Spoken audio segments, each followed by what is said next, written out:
Hello everybody, this is Dr. Novak again. If you remember my last video, I talked about making two pots, the one you see here and here. One of the pots have Miracle Grow in it. The other pot has kitty litter with iron. I decided to make a open cell basket. As you see, this is a 4x4 basket. Put some plants in it and with kitty litter. Now, this is the kitty litter I got from Winn-Dixie here in Florida. It's a place called Winn-Dixie. I noticed something that with this particular kitty litter, it must be baked, where the other kitty litter I got from Walmart wasn't. And you could see a difference in this kitty litter by, let me see.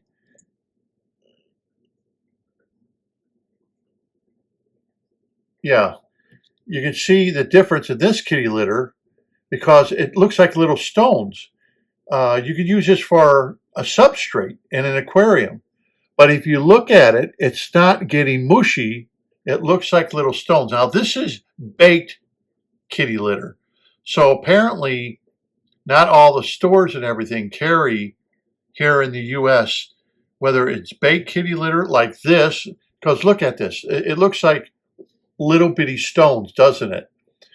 And if you use the other kitty litter that I use from the Walmart, that kitty litter turned into more of a mushy looking.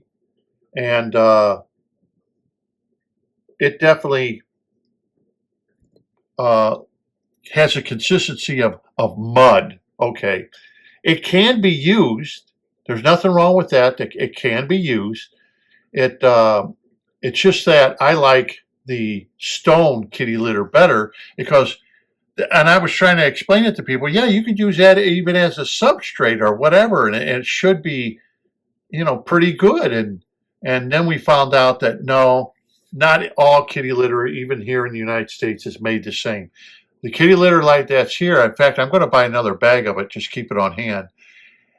Keeps its consistency. As you can see, it looks like gravel almost, but it does the same thing as the other kitty litter that basically almost turns into mud.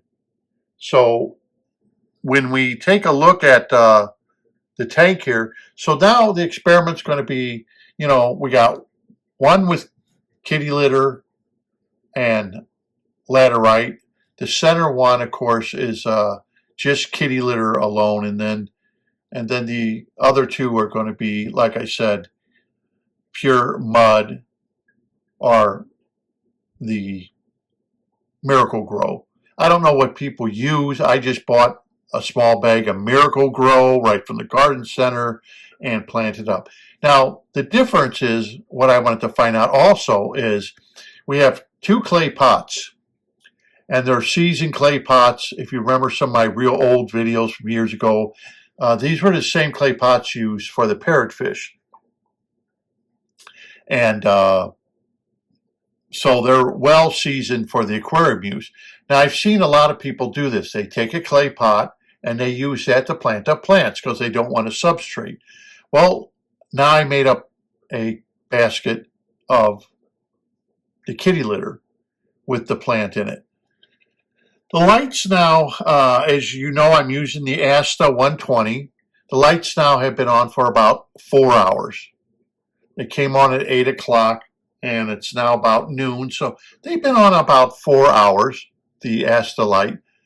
And one thing I have to say that I've noticed, the Asta light is bright enough. It's about 8-9 inches above the water surface, okay? So from the water surface, the light is, from the water surface here, it's about 8.5 inches above the water surface, okay? And a lot of these guppies I got, some of them I got from one of my viewers. He sent me guppies, and I did get some females and stuff, and I do even have some babies in there now, baby guppies. But now, during this experiment, I turned the skimmer off during the day to try to lock in as much CO2 as I can. So the skimmer's turned off, the skimmer's turned back on at night to skim the surface of the aquarium. At nighttime, add oxygen. During the day, the skimmer's turned off. There's no bubblers. There's only the outlet, as you can see from the canister filter, and that's it. I got a sponge on order for the intake of the canister filter so it won't suck up, any babies. Other than that, bare bottom tank. So one thing I noticed with this whole setup, at first I thought, well, I really like the Light. It gives a nice, even look to the tank. It's very bright. This is the Asta 120. I did a review on it. And I thought, okay, with this light, we should get good growth. And over here on the side here, you can see over here, I have a piece of wood I strung up with Java fern, Java moss on here. The moss I use, I got that from the 90-gallon, stringed it on a piece of wood and put a little of the hornworth in here just to make an environment for the baby fish can hide. And it looks like it's been growing. You can't even tell it was strung on there with string. I use green string, and of course it's it's at least a month old. But getting back to the plants. So here it is 4 hours, and I want to show you a close-up. Here's a close-up. The leaves look good on this plant. This is the one with the center pot, okay, the open cell. But you notice something after 4 hours, and here's the other pot. And this is the pot right here, that a lot of the crypt leaves, the bigger crypt leaves, melted. They did on the other pot also melt, but now it's stopped melting, and now the plant looks like it's recovered and doing great. So that's something to expect. You buy these crypts, the leaves may get damaged or something like that, or a change of environment, and then they'll like rot away. So on this one right here, the bigger leaves did rot. This one seems to do fine, and this one, some of the leaves, smaller leaves, they also rotted away. But what is it you don't see here after 4 hours of the light being on is you don't see any pearling or anything of the plants. So the plants are photosynthesizing because they are growing very slowly, but they're not, for my experiment, I like them to get, growing faster and see what's going to happen. Like the tank that I use for the goldfish, the 40-gallon breeder. I showed you the crypt in there. That did not exist 9 months ago, 10 months ago. 10 months ago. And it just grew from nothing. Then it also has sent out a runner, and it's making a secondary plant of the crypt. That uses no CO2 at all. So if it's slow growing, it's slow growing because it's basically a goldfish tank, and I'm not cared it's a planted tank, because goldfish do like to eat plants, but they don't like to eat the hornworth, and they seem to be leaving the crypt alone. They seem to be leaving this plant alone. Maybe they don't like the taste of it, so they're leaving it alone. The wisteria, on the other hand, yes, it's getting eaten up by the goldfish, but the crypt and the hornworth goldfish don't seem to like. They leave it alone. Anyhow, I wanted to show you that, and I thought, well, here's a good experiment. Here we got this light almost 9 inches away from the water surface, shining in a 20-gallon. So I only needed one light for this 20-gallon. This is the antique tank. And skimmer's off, so CO2 should be able to build up. I know you see it's breaking the water surface here. I can't stop that for water movement. And as you can see, the guppies look healthy. And I want to thank the viewer that sent me some guppies. You know, that was very, very nice of him. I'll leave his name out because I really, don't have permission to really say his name. I don't want to say his name. I don't want people bothering him. But he's from another state completely and sent me some guppies, and they actually have been breeding. And so we'll see what happens in the long term with my guppies here. But as you see, they're very lively, swimming around. Uh, all the sickness is gone. He didn't send me any sick guppies, and I really appreciate it of what he did. This is a good experiment for these plants to find out how they grow and which one grows best. Now, here's what I'm suspecting. This center basket is going to get in nutrients easier than the other two. The other two, because they're in closed containers, really have no way of getting, if you think about it, except going through the top. There is a hole at the bottom, okay, and I put stones there, and then the kitty litter. There really is no way for nutrients to get through these except through the top only, or the little hole in the bottom. But that's the only way. With this basket, nutrients are able to get through it all the way from the top, the bottom, and all the sides. So this is going to be interesting to see how these plants react to what I'm doing with this experiment. Now, remember, this one over here is smaller only because it had a setback with the crip rot. So everyone's got to understand it. These other two, oh, look how big they are. But this one had a setback, and that's just the nature of the beast here with this experiment. But we'll see if it's recovering.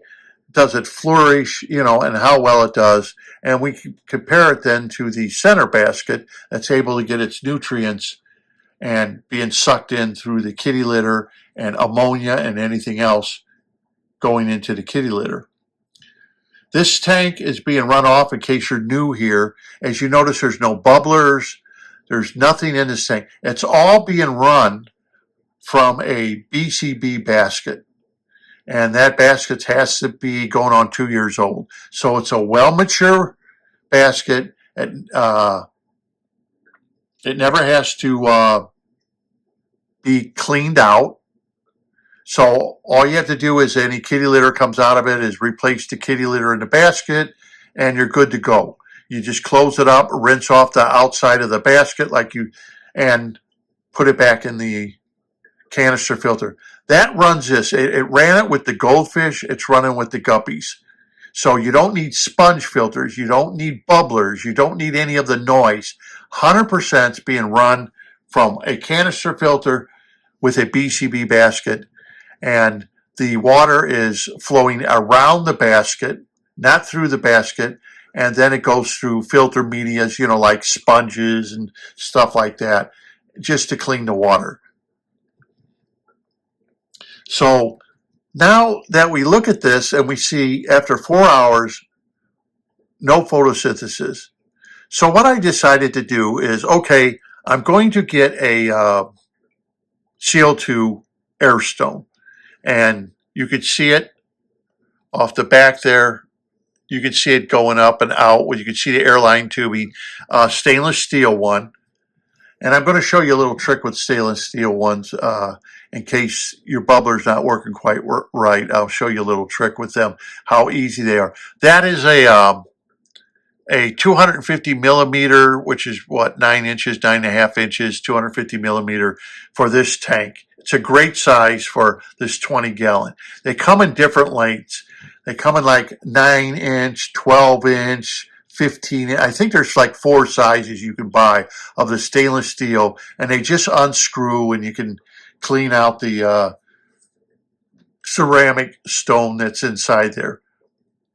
So after 4 hours, we really don't have much going on. But then I'm going to show you something that's going to kind of shock you, that I just set that CO2 bubbler up, and within an hour and a half, that's all it took, I'm going to show you what happened with that bubbler only going with the micro bubblers. Like I said, I just set it up yesterday. I wanted to find out if there was enough CO2 in here about these plants. Now I'm going to show you, there's the CO2 bubbler. You can see the stainless steel one. I think that's 750 thousandths in diameter CO2 bubbler, which would be, what would that be?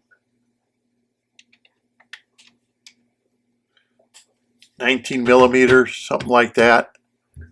But after I turned it on, within about an hour, hour and a half of adding CO2, look at the profuse photosynthesis pearling of the leaves. Big difference from what I showed you in the very beginning, where there was really nothing. That's after 4 hours of having the lights on.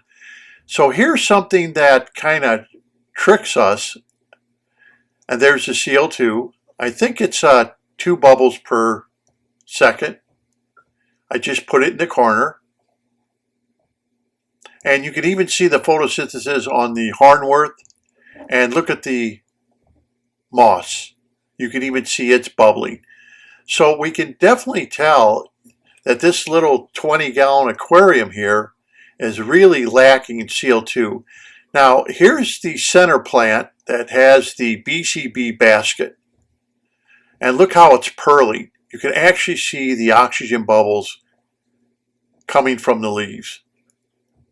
And this is with the Asta light, 9 inches above. So this kind of shows us that even a small 20-gallon like this is lacking in CO2. I'll get a close-up of it. You can see that. Look at that. But you'll notice the other 2 plants, they're not quite doing it as profusely as this. Look at the oxygen bubbles underneath this particular plant. Now, this is not a scientific experiment saying that the BCB basket with the plant in it is going to be far superior than if you just put it in a clay pot. I'm not saying that.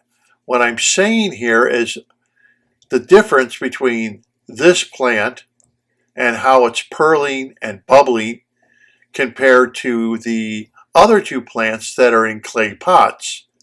And they're all 3 getting the same light from the Asta 120. Does the pot have something to do with it? As you can see, there's more pearling bubbles coming from this plant. Does it have something to do with it? Is the plant itself able to photosynthesize a little better? Now, as you can see, this one has bubbles on it. This is next to it. But you don't really see the pearling of the bubbles bubbling up. Maybe I can find something. I see that there's bubbles on the bottom of the leaves, which means it's photosynthesizing now. So I can definitely tell you it had a lack of CO2 to take up nutrients out of the aquarium. For those people who do not use CO2, here's proof positive that, yeah, your plants will grow, but maybe not as much as you think. But look at this one, how it's actually bubbling. And the bubbles are coming off the plant itself. Here's the other one. As you can see, it's photosynthesizing. It's got the bubbles underneath the leaves, but it's not exactly pearling like the center plant that uses the BCB basket. I don't know, maybe you could surmise what you want out of this experiment, but does it have something to do with the kitty litter attracting the ions out of the aquarium and making them available to the plant?